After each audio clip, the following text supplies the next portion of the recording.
Marie fut-elle sauvée par Jésus? Ça, c'est l'objection principale que donne la théologie protestante au dogme catholique de l'Immaculée Conception de Marie. Si Marie est Immaculée Conception, c'est donc qu'elle n'a pas besoin d'être sauvée.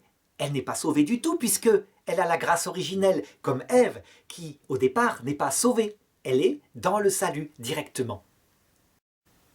Cette objection est très forte et pendant des siècles, je dirais jusqu'à ce qu'arrive un petit théologien qui est simplement béatifié pour le moment, appelé Duns Scotus. Les grands docteurs de l'Église, saint Thomas d'Aquin, disaient « Parce que la Vierge Marie est sauvée, la dévotion populaire dans le fait que Marie serait Immaculée Conception est forcément fausse. Marie a dû être purifiée du péché originel une seconde après sa conception, mais sauvée par le Christ. »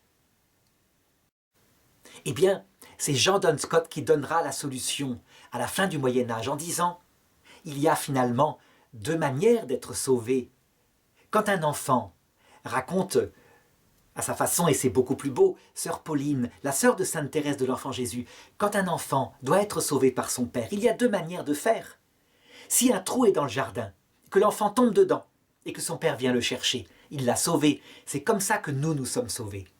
Mais si le soir, le père voit le trou, et pendant que son enfant dort la nuit, il le bouche, et son enfant le lendemain passe sur le trou et ne tombe pas dedans, il l'a sauvé.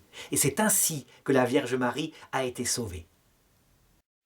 Ainsi, ce dogme de l'Immaculée Conception, que la totalité de la chrétienté a toujours cru, sauf avec la réforme protestante, au point que les musulmans eux-mêmes, dans le Coran, le rapportent, cette pureté absolue de Marie.